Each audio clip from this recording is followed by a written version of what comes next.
পরিপূর্ণ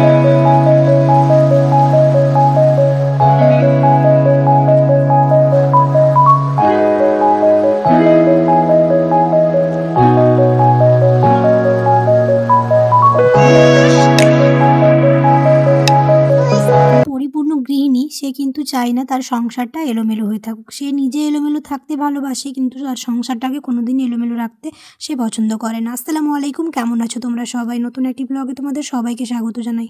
কাছে দূরে যে যেখান থেকে আমার ভিডিওটি দেখছো, আশা করছি তোমরা সবাই অনেক ভালো আছো। আলহামদুলিল্লাহ আমরাও অনেক ভালো আছি।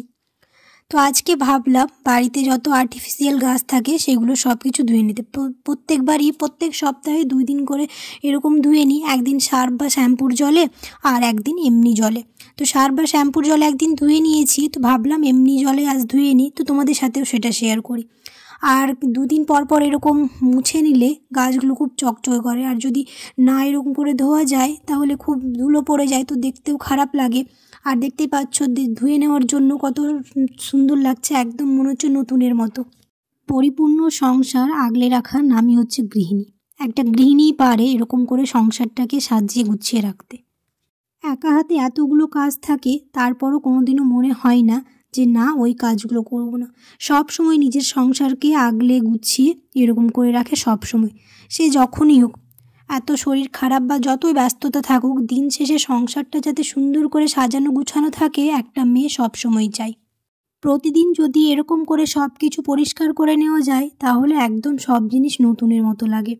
আর যদি আলসেমি করে যদি না কোনো কাজ করা হয় তাহলে দেখতেও ভালো লাগে না, আর মনটাও ফ্রেশ থাকে না। তো সব সময় এরকমই চেষ্টা করি আমি, যাতে সব কিছু সুন্দরভাবে নতুনের মতো রাখতে।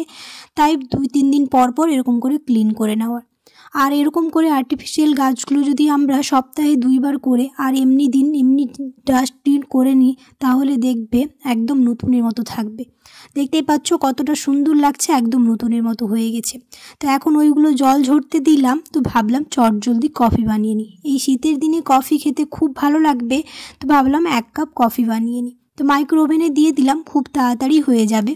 গল্প করতে করতে প্রায় সব কাজই হয়ে গেল মোটামুটি। আর তোমরা আগের ভিডিওগুলো দেখেছো, অনেকেই কমেন্ট করেছো, আমার খুব ভালো লেগেছে আর অনেক ভালোবাসাও দিয়েছো ব্লগগুলোতে। এভাবে আমার পাশে থেকো যাতে আমি আরও নতুন নতুন ভিডিও বানাতে পারি তোমাদের জন্য। চা কফি আমার বরাবরই ভালো লাগে, চাটা বেশি ভালো লাগে, কিন্তু শীতকালে কফিটাও খুব ভালো লাগে, তাই এখন কফি খাচ্ছি বেশিরভাগ সময়টাই।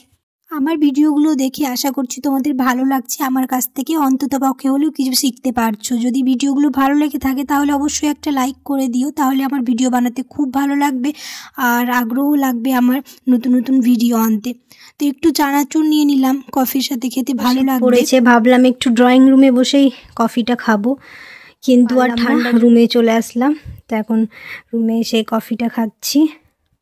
দিনে কফি খেতে খুব ভালো লাগে ঠান্ডার সময়, আর গরমের দিনে কফি অতটা আমি ভালো লাগে না, কিন্তু শীতের দিনেই কফি খাওয়ার মজাটাই আলাদা। কার কার তোমাদের এরকম কফি খেতে ভালো লাগে শীতকালে?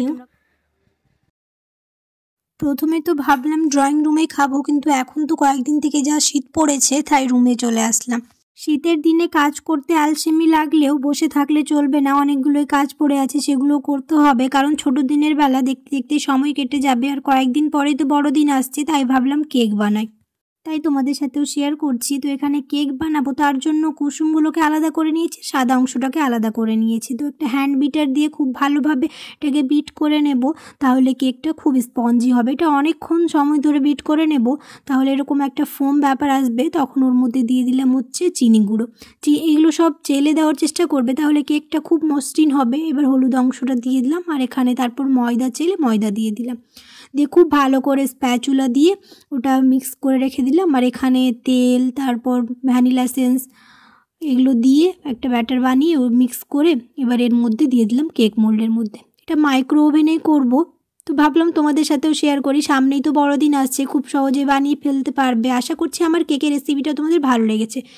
220 ডিগ্রি সেন্টিগ্রেডে ওই 25 মিনিটের মতো দিয়েছিলাম, তো 2 মিনিট প্রিহিট করে নিয়েছি। এবার কেকটা দিয়ে দেবো, আর 24 মিনিট পর দেখবো কেকটা কেমন হয়েছে, তোমাদের সাথেও শেয়ার করব। তো দেখতে থাকো ভিডিওটা, আশা করছি ভালো লাগবে।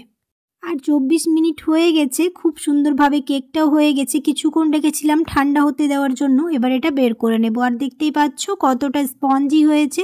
তো আশা করছি আমার কেকের রেসিপিটা তোমাদের ভালো লেগেছে। যদি ভালো লেগে থাকে তাহলে অবশ্যই একটা লাইক করে দিও।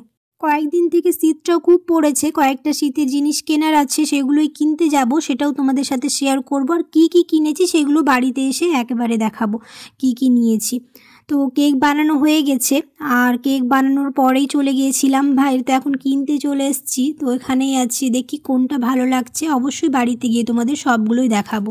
তো এখানে একটা এরকম টুপি সিস্টেমের আছে, মানে হুডি টাইপের, এগুলো খুব গরম হয়, প্রচুর সফট, এগুলো এখন ট্রেন্ডিংয়ে চলছে। তো এখানে একটা নেওয়া হয়েছে, আর একটা আছে হচ্ছে এমনি, এটা টুপি সিস্টেমের নয়। আর একটা চুড়িদার নেওয়া হয়েছে, এগুলো এখন নতুন এসছে, মানে সব প্লাজো, তারপর দুপাট্টা সব সেট আছে। তো এটাও নেওয়া হয়েছে, এগুলো খুব ঠান্ডা হয়, তো এগুলো একটা নেওয়া হয়েছে। আরও একটা ছিল, তো ওটা দুপাট্টা সেট ছিল না, এটা যেহেতু সেট আছে তো ভালোই হলো। প্যান্টটা হচ্ছে প্লাজো, আর এখন এটা এবার নাকি নতুন এসছে, তো নিয়ে নিলাম একটা। কেমন হয়েছে তোমরা কমেন্টে জানিও, কালারটা কেমন হয়েছে। আশা করছি আমার আজকের ব্লগটা তোমাদের ভালো লেগেছে। যদি ভালো লেগে থাকে তাহলে অবশ্যই আমাকে কমেন্টে জানিও, আর ভিডিওটাতে একটা লাইক করে দিও। চ্যানেলটিকে সাবস্ক্রাইব না করে থাকলে সাবস্ক্রাইব করে দিও, পাশে থাকা বেল আইকনটাকে প্রেস করতে একদমই ভুলো না সময় মতো নোটিফিকেশান পাওয়ার জন্য। আজকের ভিডিওটা তাহলে এখানে শেষ করছি, দেখা হবে খুব তাড়াতাড়ি নতুন একটি ব্লগে। সবাই খুব ভালো থাকবে, আল্লাহ হাফেজ, আর কমেন্টে জানাতে ভুলবে।